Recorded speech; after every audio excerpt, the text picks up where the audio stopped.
નમસ્કાર દર્શક મિત્રો, સ્વાગત છે આપનું ફરી એકવાર આજના તાજા હવામાન સમાચારની અંદર। જી હા મિત્રો, ગુજરાત રાજ્ય પરથી વરસાદનો રાઉન્ડ થોડો ધીમો પડ્યો, પરંતુ બીજી બાજુ વાવાઝોડાનો ખતરો ગુજરાત રાજ્ય પર મંડરાઈ રહ્યો છે કે નહીં તેના વિશે આજના આ વિડીયોમાં વિસ્તારથી સમજીશું। કારણ કે અત્યારે બંગાળની ખાડીથી થોડું દૂર એક જે છે તે મિત્રો વાવાઝોડું જોવા મળી રહ્યું છે। જોઈ લો લાઈવ વિડીયોમાં હું તમને બતાવું તો આ વાવાઝોડું અત્યારે બંગાળની ખાડીથી થોડું દૂર જોવા મળી રહ્યું છે, જેને લઈને મિત્રો દરેક લોકોના મેસેજ આવી રહ્યા છે કે આ વાવાઝોડાનું ગુજરાતમાં ક્યાં ક્યાં અસર થશે। તો મિત્રો આજના આ વિડીયોમાં બધી માહિતી તમને આપવાની છે। અને ખાસ મિત્રો, તમે અમારી ચેનલ પર પહેલીવાર આવ્યા હોય તો આપણી ચેનલ વરસાદ વાણીને સબસ્ક્રાઈબ કરી લેજો। અને મિત્રો સાથે જ તમારા ગામનું નામ કોમેન્ટમાં લખી દેજો કે તમે કયા ગામથી આ વિડીયો નિહાળી રહ્યા છો, જેથી કરીને અમને ખ્યાલ આવી જાય।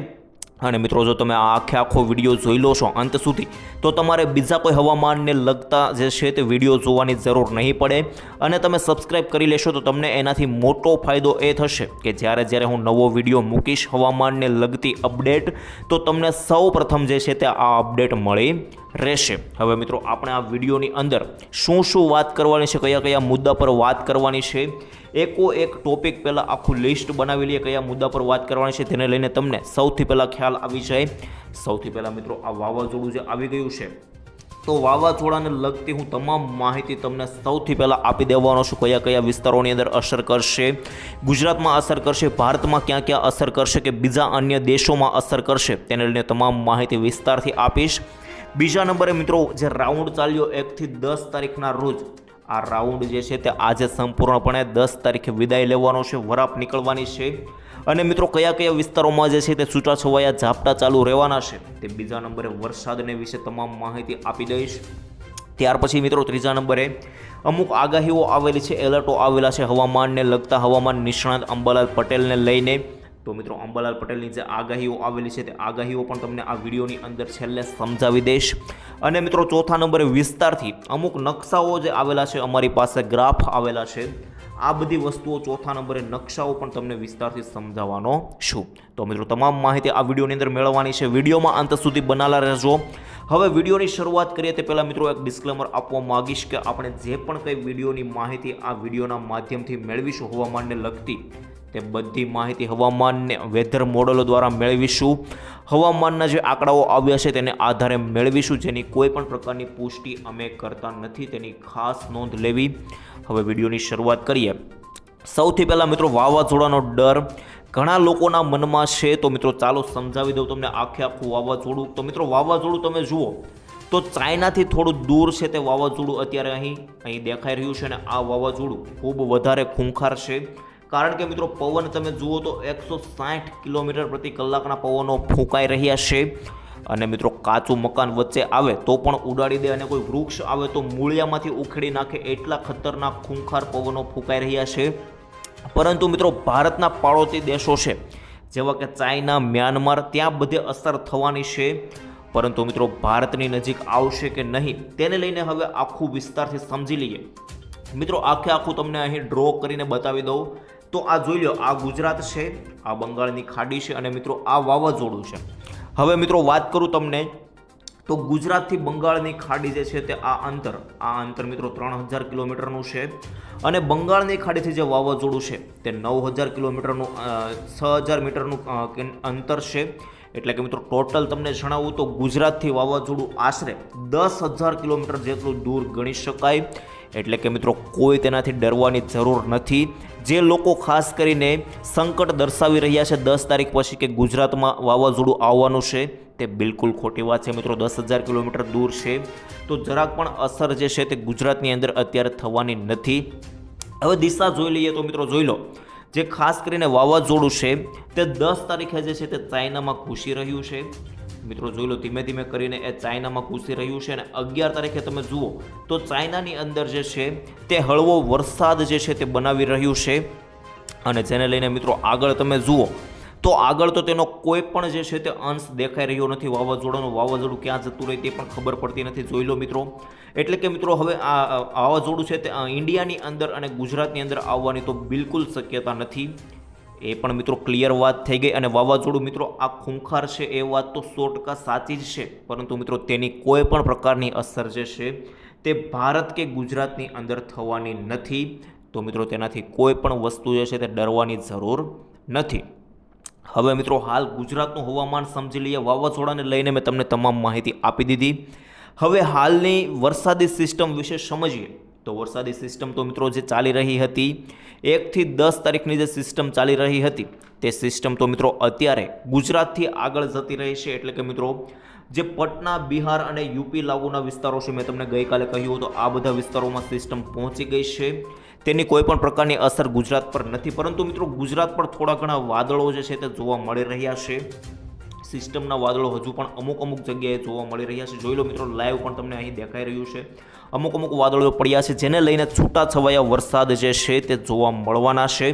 અને સાથે જ મિત્રો તમને પવનને લઈને બતાવી દઉં તો મિત્રો સમજાવું તો ગુજરાતમાં જે વરસાદી રાઉન્ડ તોફાની વાદળો રહ્યા હતા તે હવે આગળ તો વધી જ ચૂક્યા છે, પરંતુ મિત્રો 1 તારીખ વચ્ચે જે સિસ્ટમના ભૂકા બોલાવતી હતી તે હવે ઘણી આગળ નીકળી ગઈ છે. યુપી, બિહાર પાસે પહોંચી ગઈ છે, પરંતુ મિત્રો હવે ગુજરાતની અંદર પવનો ફૂંકાવાના છે. એટલે કે મિત્રો અત્યારે સિસ્ટમ તો નીકળી ગઈ છે, પરંતુ 10 થી 15 તારીખથી ગુજરાતની અંદર પવનો ભયંકર ફૂંકાવાના છે. કેટલા પવન ફૂંકાશે તેને લઈને તમને જણાવી દઉં તો મિત્રો વિસ્તારો જે છે તેમાં પવનો વધારે ફૂંકાવાના છે, જેની અંદર જોઈ લો મિત્રો કેટલા કિલોમીટર પ્રતિ કલાકના ફૂંકાશે. મિત્રો જોઈ લો, અત્યારે ખાસ કરીને અહીં દેખાઈ રહ્યું છે દક્ષિણ ગુજરાતના વિસ્તારો છે એ બધા વિસ્તારોની અંદર પવન જે છે તે વધારે ફૂંકાવાનો છે, વધારે ઝડપે ફૂંકાવાના છે. અને મિત્રો બાકી અહીં કચ્છ લાગુના વિસ્તારો છે તેમાં પણ જે પવન છે તે ફૂંકાવાના છે. મિત્રો તમને લાઈવ અહીં બતાવી દઉં તો જોઈ લો મિત્રો, આ કચ્છ લાગુના વિસ્તારો છે તેની અંદર પવન વધારે ફૂંકાઈ રહ્યા છે. મિત્રો 40 કિલોમીટર પ્રતિ કલાકના જે પવનો છે તે આગળ જોઈએ તો ફૂંકાઈ રહ્યા છે. અને મિત્રો દક્ષિણ ગુજરાતની અંદર પણ તમે જુઓ તો 50 કિલોમીટર પ્રતિ કલાક સુધીના જે પવનો છે તે ફૂંકાવાના છે. તો મિત્રો વરાપ તો નીકળવાનો છે, વરાપની અંદર આ પવનો ફૂંકાવાના છે. પરંતુ મિત્રો આ મેં માહિતી આપી દીધી. હવે વરસાદને લઈને આખી માહિતી તમને સમજાવી દઉં તો મિત્રો તેના વાદળો અમુક જગ્યાએ હજુ પણ સિસ્ટમના રહી ગયેલા છે, તો તેને લઈને છૂટાછવાયા વરસાદો જે છે તે જોવા મળવાના છે. અને આજે 10 તારીખે મોડી રાત્રિ સુધી પણ ઘણા બધા વિસ્તારોમાં વરસાદ જોવા મળી શકે. અંબાલાલ પટેલે પણ જે છે તેની આગાહી કરી દીધી છે. હવે વાત કરી લઈએ મિત્રો કયા વિસ્તારોમાં વરસાદ પડી શકે તેને લઈને. તો મિત્રો જોઈ લો, અત્યારે ખાસ કરીને વરસાદ જે છે તે અમુક વિસ્તારો દક્ષિણ ગુજરાતના વિસ્તારો છે તેમાં વરસાદ જોવા મળશે. થોડા ઘણા વરસાદી ઝાપટા સ્વરૂપેના વરસાદો જોવા મળી શકે, જેની અંદર મિત્રો વાપી, વલસાડ લાગુના વિસ્તારો છે તેની ઉપરના બધા જ વિસ્તારો ગણી શકાય, જેમાં મિત્રો ભરૂચ આસપાસના તમામ વિસ્તારો, જેની અંદર સુરત, નવસારી, ભરૂચ લાગુ વિસ્તારો, ડેડિયાપાડા, અંકલેશ્વર, રાજપીપળા, વડોદરા, બોડેલી, જંબુસર, કરજણ, આ બધા વિસ્તારોની અંદર મિત્રો મધ્યમથી હળવા લેવલના વરસાદી ઝાપટા જોવા મળી શકે, કારણ કે અહીં વાદળો દેખાઈ રહ્યા છે. ત્યારબાદ મિત્રો ઉપર અમુક મધ્ય ગુજરાતના વિસ્તારો છે, જેની અંદર મિત્રો જોઈએ આણંદ લાગુના વિસ્તારો છે બધા, આણંદ, નડિયાદ, અમદાવાદ, વિરમગામ, ગાંધીનગર, કપડવંજ. ત્યારબાદ મિત્રો અહીં સુરેન્દ્રનગર લાગુ વિસ્તારો, ખંભાત, અહીં ધાંગધ્રા લાગુના વિસ્તારો, આ બધા વિસ્તારોની અંદર વરસાદ જે છે તે જોવા મળી શકે ઝાપટા સ્વરૂપે. પછી મિત્રો કચ્છમાં કયા વિસ્તારોમાં વરસાદ જોવા મળશે તો દરિયાકાંઠાના વિસ્તારો છે, જેની અંદર મિત્રો ખાસ કરીને નલિયા, માંડવી, મુંદ્રા, ભુજ, ગાંધીધામ અને અહીં દરિયા પર આ બધા વિસ્તારોની અંદર થોડા ઘણા વરસાદી ઝાપટા જે છે તે જોવા મળી શકે, કારણ કે અહીં અત્યારે વાદળા જોવા મળી રહ્યા છે. બાકી મિત્રો ઉત્તર ગુજરાતની અંદર કોઈ પણ પ્રકારનું જે છે તે જોવા મળવાનું નથી, કારણ કે મિત્રો ત્યાં કોઈ પણ પ્રકારના વાદળા જોવા મળી રહ્યા નથી. મિત્રો જોઈ લો, ઉત્તર ગુજરાતમાં કોઈ પણ પ્રકારનું વરસાદનું સંકટ નથી, ત્યાં કોઈ પ્રકારના વાદળા પણ અત્યારે જોવા મળી રહ્યા નથી. સૌરાષ્ટ્રમાં કયા વિસ્તારોમાં વરસાદ જોવા મળશે તો મિત્રો ખાસ કરીને દરિયાકાંઠાના વિસ્તારો છે, જેવા કે મિત્રો અહીં મહુવા લાગુના વિસ્તારો છે, ભાવનગર લાગુ વિસ્તારો, અહીં અલંગ, અમરેલી લાગુ વિસ્તારો છે, જૂનાગઢ, ગીર સોમનાથ, આ બાજુ મિત્રો ખાસ કરીને લીલિયા લાગુ વિસ્તારો, સાવરકુંડલા લાગુ વિસ્તારો, પોરબંદર, આ બધા દરિયાકાંઠાના વિસ્તારો છે તેમાં વાદળો અત્યારે દેખાઈ રહ્યા છે. તો આ વિસ્તારોની અંદર થોડા ઘણા વરસાદ જે છે તે ઝાપટા સ્વરૂપે જોવા મળી શકે. બાકી મિત્રો અહીં પોરબંદર આસપાસના વિસ્તારો છે ત્યાં પણ થોડા ઘણા જે છે તે ઝાપટા જોવા મળી શકે, ખાસ કરીને જેની અંદર જામનગર, ખભાળિયા, ઓખા, દ્વારકા, આ બધા વિસ્તારોની અંદર ઝાપટા સ્વરૂપેના વરસાદ જોવા મળશે. કયા વિસ્તારોમાં જોવા મળશે નહીં તેને લઈને વાત કરી દઉં તો મિત્રો ફાઇનલી રાજકોટ આસપાસના વિસ્તારો છે ત્યારબાદ સુરેન્દ્રનગર, મોરબી, અહીં ભુજ લાગુ વિસ્તારો, કચ્છ લાગુ વિસ્તારો અને ઉપર ઉત્તર ગુજરાતના વિસ્તારો છે તેની અંદર કોઈ પણ પ્રકારના વરસાદી ઝાપટા આજે જોવા મળશે નહીં. કોઈ પણ વાદળો પણ દેખાઈ રહ્યા નથી. આ આખી માહિતી મિત્રો તમને આપી દીધી. વરસાદને લઈને કયા કયા જિલ્લામાં વરસાદ જોવા મળશે. વધારે તો મિત્રો દક્ષિણ ગુજરાતના લાગુ વિસ્તારો છે એ વિસ્તારો અને દક્ષિણ સૌરાષ્ટ્રના વિસ્તારોની અંદર જ અત્યારે વરસાદ જોવા મળશે. પછી મિત્રો બાકી 15 તારીખથી 14 તારીખથી જે વરસાદો છે તેનો બીજો રાઉન્ડ આખા ગુજરાતની અંદર શરૂ થશે. તે પણ મિત્રો તમને જણાવી દઉં તો અત્યારે જોઈ લો, અત્યારે કોઈ પણ પ્રકારનો વરસાદ જે છે તે 11 તારીખે એટલે કે આવતીકાલે પણ ગુજરાતની અંદર દેખાઈ રહ્યો નથી. 12 તારીખે પણ જુઓ તો કમ્પ્લીટલી વરસાદ વિરામ લઈ લીધો છે, દેખાઈ રહ્યો નથી. 13 તારીખે પણ જુઓ તો મિત્રો વરસાદ દેખાઈ રહ્યો નથી. 14 તારીખે જુઓ તો મિત્રો ધીમે ધીમે વરસાદ જે છે તે આવી રહ્યો છે. જોઈ લો મિત્રો 14 તારીખે દક્ષિણ ગુજરાતમાં થોડો ઘણો દેખાઈ રહ્યો છે અને 15 તારીખે જુઓ તો કમ્પ્લીટલી વરસાદ જે છે તે આવતો દેખાઈ રહ્યો છે. એટલે કે મિત્રો જે આગાહી કરવામાં આવી છે પરેશ ગોસ્વામી દ્વારા કે જુલાઈ મહિનાની અંદર 3 વરસાદના રાઉન્ડ જોવા મળશે, જેની અંદર પહેલો રાઉન્ડ તો 1 થી 10 તારીખનો પૂર્ણ થઈ ગયો.